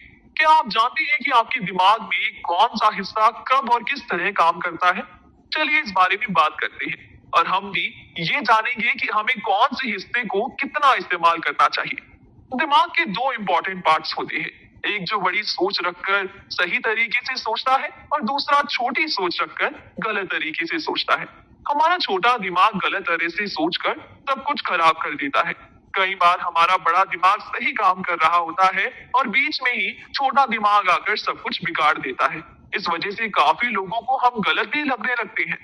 हम कब कैसे बिहेव करते हैं उससे ही हमें लोग लाइक या डिसलाइक करने लगते हैं। और किसी से बात करते वक्त अगर हम हमारे छोटे दिमाग को सुनते हैं तो हम अक्सर लोगों को पसंद नहीं आते। इसके लिए हमें हमेशा ध्यान देना चाहिए कि हम हर फैसले के लिए अपने बड़े दिमाग की ही सुने, ना कि छोटे दिमाग की। इससे हम सही जगह पर सही तरीके से बिहेव कर पाएंगे। अपने छोटे दिमाग की गलतियों से बचने के लिए हमें ध्यान देना चाहिए कि हम किन चीजों से इन्फ्लुएंस हो जाते हैं और हमें अपनी और दूसरों की मेंटल हालत को भी समझना चाहिए। इससे हमारे बोलने का तरीका, सोच और रहन सहन सब बदलता है। तब हम सही तरीके से सोचते हैं और कम गलतियां करते हैं। जैसे अगर आपके आसपास कोई किसी की बुराई कर रहा है तो हो सकता है कि आपका भी बुराई में शामिल होने का मन हो। आपका छोटा दिमाग तो यही चाहेगा, पर आपका बड़ा दिमाग ये कहेगा कि ऐसा नहीं करना चाहिए और वहां से चले जाना चाहिए। इसी तरह दोनों में से किसको सुनना चाहिए, इसमें उलझन बनी रहती है। अगर आप अपने छोटे दिमाग को समझ लो तो आप अक्सर ऐसी बातों को बदल सकते हो या फिर अपने दिमाग को मजबूर कर सकते हो कि वो इन बातों में ना पड़े। हमारे पास हमेशा बात बदलने का या उसे आधे में छोड़ने का मौका होता ही है।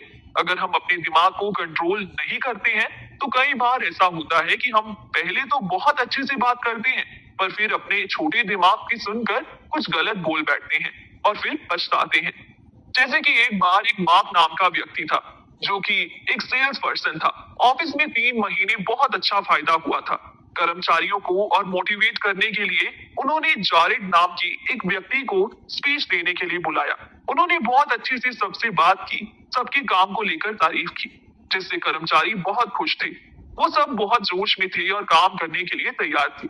आखिर में जारेद ने सबको धन्यवाद कहा और मार्क ने भी सबकी तरफ से उन्हें धन्यवाद कहा। सब लोग बहुत मोटिवेटेड थे और मेहनत करने के लिए तैयार थे। अब इतने में ही पॉल ने सिर्फ अपनी पावर दिखाने के लिए आखिर में सबसे कहा कि पिछले महीने काम अच्छे से नहीं हुआ था। इसका ये मतलब नहीं कि हम इस महीने ध्यान ना दें, हमें इस महीने भी कड़ी मेहनत ही करनी होगी। उन्होंने उस वक्त अपने छोटे दिमाग की सुनी और पूरा माहौल खराब कर दिया। सब लोगों का एक्साइटमेंट ये सुनकर खत्म हो गया। इससे ये पता चलता है कि किस तरह से हम हमारे दिमाग पर काबू नहीं रखते और सबका मन खराब कर देते हैं। हमारी वजह से दूसरों को भी अच्छा नहीं लगता और बाद में हमें भी पछतावा होता है। हमारे पास हमेशा सही और गलत के बीच चुनने का मौका होता है और हमें बड़े दिमाग को ही ये चुनने देना चाहिए। इस तरह लोगों पर हमारा अच्छा इंप्रेशन भी बढ़ता है और हमें भी किसी बात का पछतावा नहीं रहता। दोस्तों, आज हम लोगों से मिलते हैं तो अक्सर उनके मन में हमारी एक पिक्चर बनी रहती है जो अच्छी भी हो सकती है और बुरी भी। लोग हमें वैसे ही याद रखते हैं। अगर हम किसी के सामने बुरा बिहेव करते हैं तो जिंदगी भर हमें उसका पछतावा होता है और उन्हें आसानी से नहीं भुलाया जा सकता है। हमारा बड़ा दिमाग अक्सर ये कोशिश करता है कि बात हमेशा अच्छी तरह से ही खत्म हो।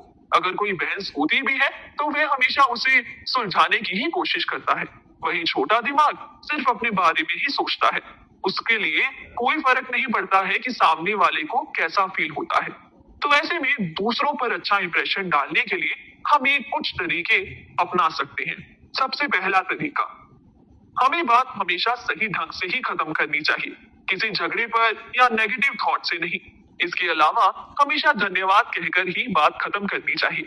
तीसरा तरीका है कि अगर बात करते समय कोई बहस होती भी है तो उसे जल्द ही सुलझा लेना चाहिए और किसी के मन में अगर कोई डाउट या सवाल हो तो उनको जवाब देना चाहिए। चौथा तरीका है, अगर आप अपनी गलती की माफी मांगना भूल जाते हो तो याद आते ही तुरंत माफी मांग लेनी चाहिए। पांचवा तरीका है, अगर कोई आपसे माफी मांगता है तो उसे माफ कर देना चाहिए। उसे अपनाने में हमें समय जरूर लगेगा पर फिर सब ठीक हो जाएगा। इसी तरह किसी से माफी मांगने पर हमें भी उसे समय देना चाहिए। दोस्तों इसी तरह कुछ ऐसी गलतियां भी हैं जो अक्सर बात करते समय हमसे हो जाती हैं। तो आइए उन गलतियों को समझते हैं। इसमें सबसे पहली गलती ये है कि कभी भी किसी बहस को आधे में नहीं छोड़ना चाहिए। बात सुलझाकर ही खत्म करनी चाहिए। ऐसे ही ये जानते हुए कि सामने वाले को गलतफहमी हुई है, उसे सही बात ना बताना गलत है। और ये जानते हुए कि हमसे गलती हुई है, माफी ना मांगना बहुत बड़ी बेवकूफी है। और किसी के माफी मांगने के बाद उन्हें माफ ना करना तो बिल्कुल सही नहीं है। इसमें समय लग सकता है, मगर आखिर में उन्हें माफ कर देना चाहिए। तो दोस्तों, इस तरह हमें ध्यान देना चाहिए कि हमारा छोटा दिमाग क्या गलती कर रहा है और किस तरह हमें अपने बड़े दिमाग की सुनकर ध्यान देना चाहिए कि हमारा सब पर अच्छा प्रभाव ही पड़े। तो दोस्तों, उम्मीद करती हूँ कि आप असली पावर की पहचान करना सीख चुके होंगे और इन चीजों को अपनी जिंदगी में लेकर जरूर आएंगे। वैसे एक पावर हमारी आवाज में भी होती है। जी हाँ, आवाज का जादू कैसे सबसे ज्यादा पावरफुल होता है, आइए जानते हैं। दोस्तों, इस एपिसोड में हम बात करने जा रहे हैं आपकी टोन और शब्दों की, जो कि किसी से भी बात करते समय बहुत जरूरी होती है। आप कौन कौन से शब्द चुनते हैं, आपके बोलने का तरीका क्या है, आपकी आवाज नर्म है या नहीं, कानों को चुभती है या मधुर है, ये सारी बातें तय करती हैं कि आपकी बात को सामने वाला कितना सीरियसली लेगा, या वो आपकी बात सुनेगा भी या नहीं, या फिर गुस्सा तो नहीं हो जाएगा। तो अगर आप दूसरों को पॉजिटिवली इन्फ्लुएंस करना चाहते हैं, तो ये समझना बहुत जरूरी है कि कम्युनिकेशन का मकसद केवल कोई जानकारी देना या लेना नहीं है। ये जानकारी के पीछे की भावना और इरादों को समझने के बारे में है। एक बात को क्लियरली दूसरे के सामने रखने की स्किल बहुत जरूरी है। आपको बात को किस तरह से सुनने आना चाहिए कि जो कहा जा रहा है उसका पूरा मतलब आप समझ पाए और दूसरे की बात पर आप पूरा ध्यान दे पाए। कई बार हमें ऐसा लगता है कि हम जैसे बात कर रहे हैं ये बिल्कुल सही तरीका है, लेकिन बहुत बार जब हम दूसरों के साथ बात करने की कोशिश करते हैं तो कुछ गलत हो जाता है। हम कुछ और कह देते हैं, दूसरा व्यक्ति कुछ और सुनता है और गलतफहमियां, निराशा और अनबन बढ़ती है। इस तरह आपके घर, स्कूल और काम के रिलेशंस में परेशानियां पैदा हो जाती हैं। हम सभी के लिए जरूरी है कि हम क्लियरली और अच्छे ढंग से अपनी बातें सामने रखना सीखें। हो सकता है कि आप अपनी लाइफ पार्टनर, बच्चों, बॉस या कलीग्स के साथ बातचीत में सुधार करने की कोशिश कर रहे हो। इसे सीखने से आप दूसरों के साथ अपने रिलेशंस को गहरा और मजबूत कर सकते हैं। एक दूसरे के ऊपर ज्यादा विश्वास और एक दूसरे के लिए और भी ज्यादा रिस्पेक्ट बना सकते हैं। दोस्तों, आपको बेहतर ढंग से बातचीत करने से क्या रोक रहा है? ये आपकी स्ट्रेस या वर्क कंट्रोल से बाहर होने की वजह से हो सकता है। जब आप स्ट्रेस में होते हैं या इमोशनल होते हैं, तो आप दूसरे लोगों की बातों को अलग या गलत तरीके से समझ सकते हैं। जो आप नहीं कहना चाह रहे हैं, वो भी आप बोल देते हैं और आपका बर्ताव भी अच्छा नहीं रहता है। गलतफहमियों से बचने के लिए आप बातचीत से पहले जल्दी से शांत होना सीख सकते हैं। दूसरा, ये ध्यान की कमी के कारण हो सकता है। जब आप मल्टीटास्किंग कर रहे होते हैं, तो आप अच्छे ढंग से बातचीत नहीं कर पाते हैं। अगर आप अपने फोन को चेक कर रहे हैं, प्लान बना रहे हैं कि आप आगे क्या कहने जा रहे हैं, तो आप दूसरे की पूरी बात को सुन ही नहीं सकते हैं। सही ढंग से बातचीत करने के लिए आपको मल्टीटास्किंग से बचना जरूरी है और फोकस करना भी। इसके अलावा ये भी हो सकता है कि आपकी बॉडी लैंग्वेज सामने वाले को गलत सिग्नल दे रही है। अगर आप एक बात कहते हैं लेकिन आपकी बॉडी लैंग्वेज कुछ और कहती है, तो सामने वाले को लगेगा कि आप झूठ बोल रहे हैं। एग्जाम्पल के लिए, आप अपनी गर्दन राइट से लेफ्ट की ओर हिलाते हुए हाँ नहीं कह सकते, ये अजीब लगेगा और सामने वाला कंफ्यूज हो जाएगा। अगला पॉइंट ये है कि या फिर हो सकता है कि आपकी बॉडी लैंग्वेज नेगेटिव फील देती है, यानी कि अगर आप जो कह रहे हैं आप उससे अग्री नहीं करते हैं या उसे पसंद नहीं करते हैं, तो हो सकता है आप दूसरे व्यक्ति की बात के अगेंस्ट बॉडी लैंग्वेज का यूज कर रहे हैं, जैसे कि अपने हाथ बांध कर बैठना, आई कांटेक्ट से बचना या अपने पैर हिलाना। ऐसे नेगेटिव बॉडी लैंग्वेज से बचना भी इम्पोर्टेंट है। आपके शब्दों का चॉइस भी इस बात पर असर डाल सकता है कि दूसरे आपकी बात को कैसे देखते हैं या समझते हैं। इसलिए जब भी किसी से बात करिए, तो अपनी बात की शुरुआत आप शब्द से करने से बचिए। एग्जाम्पल के लिए, आपको अगली बार बेहतर करने की आवश्यकता है। ये कहने से दूसरे व्यक्ति को नेगेटिव महसूस होगा। इसके बजाय नर्म भाषा का उपयोग करने पर विचार करिए। जैसे, अगली बार मुझे लगता है कि अगर आप रिसर्च पर ज्यादा टाइम दें तो आपकी प्रेजेंटेशन और बेहतर होगी। दोस्तों, जब आप किसी से अग्री नहीं करते हैं तो आप कनेक्टिंग सिस्टम का भी यूज कर सकते हैं। जैसे कि, आप गलत हैं, हमारी टीम ने पिछले मैच में अच्छा किया था। इसकी बजाय अगर आप ये कहें कि मैं आपकी बात को अप्रिशिएट करता हूँ, लेकिन हमारी टीम ने पिछली बार भी अच्छा परफॉर्म किया था, ये कहा जा सकता है। साथ ही जब आप स्ट्रेसफुल बातचीत में हो या जब आप कंफर्टेबल महसूस नहीं करते हो, तो बात करते रहना बुरा साबित होता है, जिससे इस बात की पॉसिबिलिटी बढ़ जाती है कि आप कुछ ऐसा कह देंगे जिसका आपको पछतावा होगा। चलिए इसे इस कहानी से समझते हैं। एक घर में क्रिसमस ट्री लगाया जा रहा था और एक छोटी सी बच्ची गुड़िया लेकर पेड़ पर लगी सीढ़ी पर चढ़ रही थी। उसके पापा दूर से उसे मना करते हुए कहने लगे, नीचे उतरो, लेकिन वो उनकी बात पर ध्यान नहीं देती है। ऐसे में पिता की बिग और स्मॉल ब्रेन के बीच स्ट्रगल शुरू हो जाता है। फिर बिग ब्रेन के कहने पर वो पिता अपनी बेटी को बार बार रोकेंगे और पास जाकर गुस्से में उसे नीचे उतरने को कहेंगे। मगर जैसे ही वो देखेंगे कि बेटी की आंखें बस रोने को है, तो वो खुद को नर्म करते हुए कहेंगे, बच्चे, मैं नहीं चाहता आप ऊपर चढ़ो, क्योंकि ये आपके लिए खतरनाक हो सकता है, आपको चोट लग सकती है। अब ये सुनकर बच्ची कहेगी कि अगर मुझे गुड़िया ऊपर लगानी है। अब पिता की तरफ से जवाब आएगा, कोई बात नहीं, मैं लगा देता हूँ। अब बच्ची फिर कहेगी कि नहीं, मुझे खुद ही अपनी गुड़िया वहां लगानी है। तो अब पिता बात को संभालते हुए कहेंगे कि चलो, मैं तुम्हें हाथ से ऊपर उठा लेता हूँ, तुम लगा देना। और वहीं दूसरी तरफ लिटिल ब्रेन के साथ वो गुस्से में तेज आवाज से बात कर सकते हैं, जिसका रिजल्ट ये होगा कि बच्ची रोते हुए अंदर चली जाएगी और फेस्टिवल का मूड खराब हो जाएगा।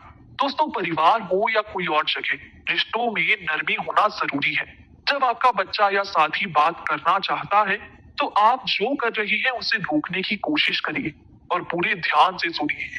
लोगों को अपनी बात बताने या फीलिंग्स दिखाने का समय दीजिए। मुश्किल चीजों के बारे में बात करने के लिए तैयार रहिए, जैसे गलतियां और गुस्सा, खुशी, निराशा, डर और चिंता, इन जैसी सभी प्रकार की फीलिंग्स के बारे में। लेकिन उनके बारे में बात करने से पहले, जब तक आप गुस्से जैसी मजबूत इमोशन को शांत नहीं कर जाते, तब तक इंतजार करना सबसे अच्छा है। कैजुअल तरीके से बातचीत के लिए भी तैयार रहिए। एग्जाम्पल के लिए, छोटे बच्चे अक्सर अपनी फीलिंग्स के बारे में बात करना पसंद करते हैं जब वो नहा रहे होते हैं या जब वो बिस्तर पर होते हैं। वही मुश्किल बातचीत के प्लान्स बनाएं, खासकर टीनेजर के साथ।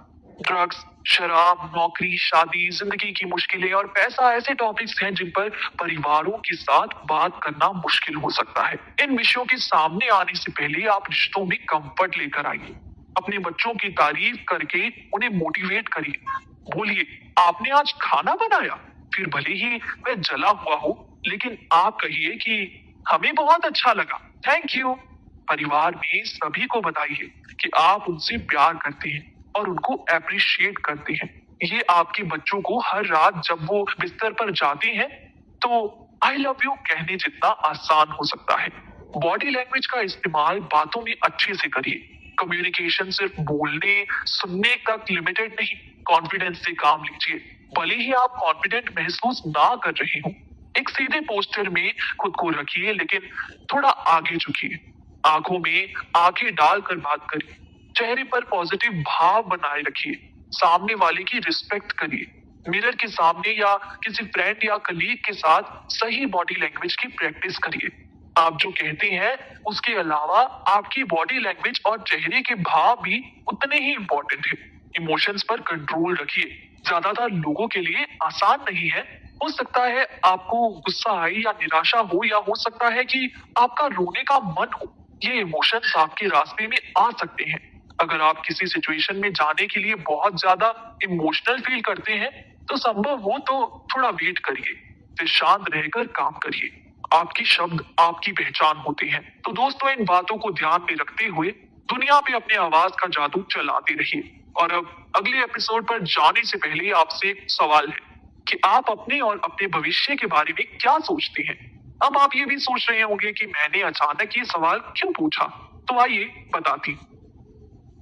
आपकी बाहरी दुनिया आपके अंदर क्या चल रहा है उसी का रिफ्लेक्शन है।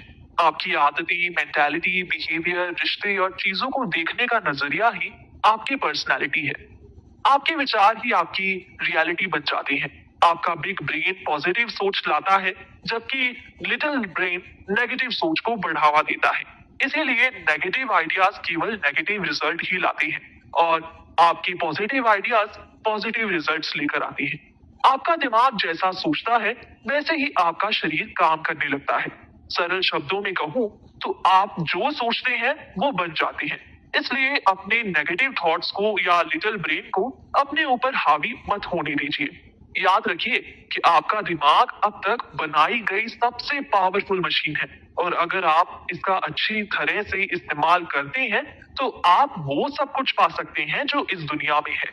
लेकिन अगर आप ऐसा नहीं करते हैं तो आप वो सब कुछ खो सकते हैं जो आपके पास है।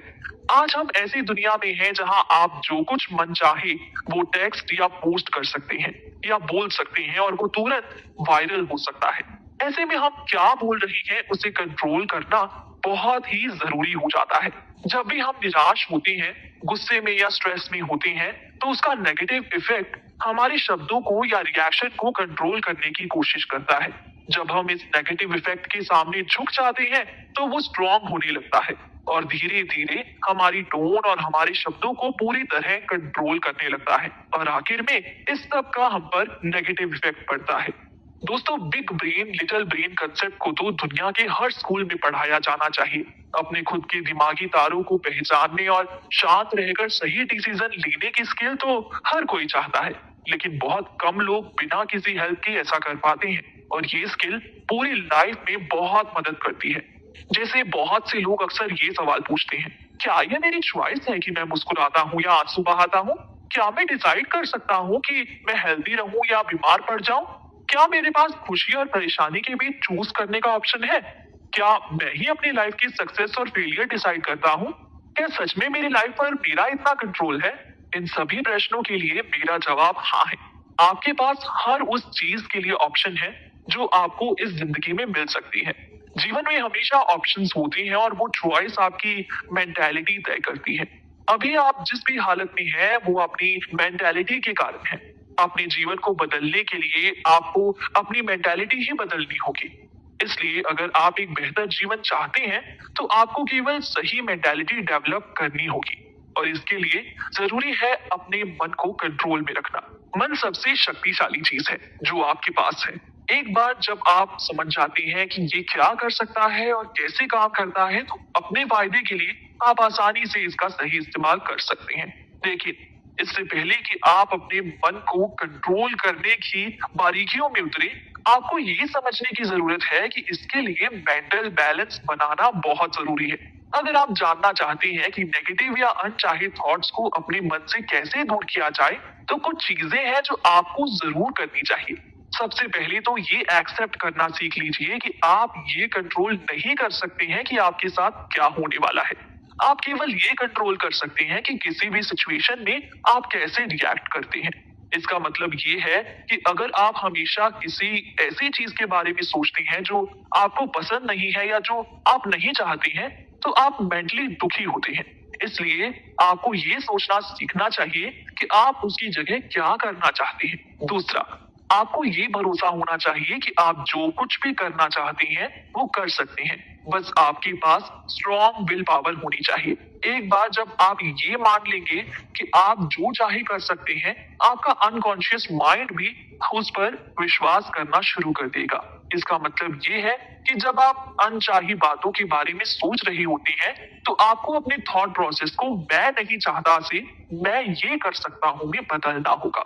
और अगर आप खुश रहना चाहते हैं, तो आपको ये बात खुद से बार बार कहनी चाहिए और मैं ये कर सकता हूँ एक सरल मंत्र बन जाएगा। तीसरा, आपको खुद से किसी और चीज से ज्यादा प्यार करना चाहिए। एक बार जब आप खुद से प्यार करना सीख जाते हैं, तो आप अपने आप एक खुश इंसान बन जाएंगे। खुशी अंदर से आती है और बाहरी चीजों पर डिपेंड नहीं करती है। अगर आप खुद से सच्चा प्यार करते हैं, तो आप अपने जीवन में उन सभी चीजों को अपनी ओर खींच सकते हैं जो आप चाहते हैं। क्योंकि कोई भी व्यक्ति आपके पास तभी आएगा जब उसे महसूस होगा कि आप उसके लिए सही हैं। अगर आप कोई कंपनी चला रहे हैं तो आपके पास लोग तभी आएंगे जब वो आपकी कंपनी के बारे में चीजें जानते होंगे। अगर वो नए भी हैं और महसूस करते हैं कि आपकी कंपनी में उनकी कोई इज्जत नहीं है तो वो दोबारा नहीं आएंगे। तो ये हमारे ऊपर डिपेंड करता है कि हम किस तरीके से लोगों के साथ जुड़े हैं। आप क्या इंप्रेशन दूसरों के दिमाग में छोड़ते हैं? आप क्या रूड है, दयालु है, धोखेबाज हैं या सिंपल व्यक्ति हैं? जब आप किसी व्यक्ति से मिलते हैं और आपकी मुलाकात अच्छी नहीं रहती है, तो वापस मिलने पर आप कैसे रिएक्ट करेंगे? क्या आप माफी मांगना पसंद करेंगे या आप बातचीत को पहले की तरह ही जारी रखेंगे? क्योंकि अक्सर बड़े बड़े मुद्दों के पीछे जरा जरा सी बात होती है और केवल इतनी सी बात से हम रिश्ते खराब कर लेते हैं, क्योंकि उस समय हमारा छोटा दिमाग हम पर हावी हो जाता है। तो दोस्तों, अपनी बीते कुछ बातों पर नजर डालिए और ध्यान दीजिए कि उन्हें करते वक्त आपने बिग ब्रेन का ज्यादा इस्तेमाल किया है या लिटिल ब्रेन का। अगर आप ये नोटिस कर पाते हैं तो अगली बार जब आप दोबारा इस बारे में सोचेंगे तो जानेंगे कि आपके लिटिल ब्रेन के केस काफी हद तक कम हुए हैं। ये बदलाव आसान नहीं है मगर हो सकता है। एग्जाम्पल के लिए, अगर आपके मकान मालिक अचानक कहते हैं कि आपको 4 हफ्ते में घर खाली करना पड़ेगा, तो आपको डर और लाचार महसूस हो सकता है। आप चिंता में पड़ जाएंगे कि आप रहने के लिए नई जगह कैसे ढूंढें, इतना सामान पैक करके इतनी जल्दी शिफ्ट कैसे करेंगे। इस सिचुएशन में भी आप मुस्कुराकर खुद से ये कह सकते हैं कि मैं ये कर सकता हूँ, मैं इस चैलेंज के लिए तैयार हूँ। इसका मतलब ये नहीं है कि आपको अभी भी अपने डर को निकालने और उसे पहचानने की जरूरत है, लेकिन पॉजिटिव रहने से आपको याद आता है कि आपकी रिएक्शंस पत्थर में सेट नहीं है और आप अपनी जिंदगी में कुछ भी डिसीजन ले सकते हैं। और अगर आपका दिमाग कंट्रोल में है तो आप चीजों को ठंडे दिमाग से सोचने के लिए तैयार हैं। आप फिर गुस्सा करेंगे ही नहीं बल्कि चीजों को समझते हुए बड़े दिमाग का इस्तेमाल करेंगे। दोस्तों, चलिए याद करने की कोशिश करते हैं कि आप पिछली बार कब बहुत गुस्सा हुए थे। आपने शायद महसूस किया होगा कि उस समय आपका रिएक्शन सही नहीं रहता है, लेकिन अगले दिन तक हो सकता है कि आपको इस लेवल का गुस्सा नहीं रहता है। शायद आपको अपने रिएक्शन का पछतावा भी होता है। जब हम गुस्से में होते हैं तो अक्सर ऐसा इसलिए होता है क्योंकि हम बेइज्जत, बेवकूफ बनाया हुआ या इरिटेटेड फील करते हैं। दूसरों शब्दों में कहूँ तो शायद जैसा आपने सोचा था वो आपके साथ नहीं होता है। अब इसका सोल्यूशन क्या है? तो अगली बार जब आप गुस्सा हो या किसी दूसरी स्ट्रॉन्ग फीलिंग को महसूस करते हैं तो ये पता लगाने की कोशिश करिए कि आप इतना बुरा क्यों फील कर रहे हैं। क्या आपको ऐसा लगता है कि दूसरे आपसे जलते हैं इसलिए आपको परेशानी हो रही है? क्या शायद वो आप पर भरोसा नहीं करते हैं? ठंडे दिमाग से सोचिए। हो सके तो तुरंत रिएक्ट करने से बचिए और पॉजिटिव होकर सिचुएशन से डील करने की कोशिश कीजिए। इस तरह आप ऐसा कोई भी रिएक्शन या जवाब देने से बचेंगे जो आपको बाद में शर्मिंदा करे। बिग ब्रेन का इस्तेमाल आपका ही नहीं बल्कि सामने वाले का भी दिल दुखाने से बचाता है। कई बार गलतफहमी के चलते हुए उल्टे सीधे थॉट्स हमारे मन में चलने लगते हैं। ऐसे में भी थोड़ा रुक कर कम्युनिकेशन को सक्सेसफुल बनाने के लिए इस ऑडियो बुक में बताए गए तरीकों को सोचकर बोलने से हम दिमाग में ऐसे थॉट्स निकालकर खुद को कंट्रोल कर सकते हैं और पॉजिटिव रह सकते हैं। तो दोस्तों, उम्मीद है कि ये ऑडियो बुक आपके लिए काफी हेल्पफुल साबित हुई होगी।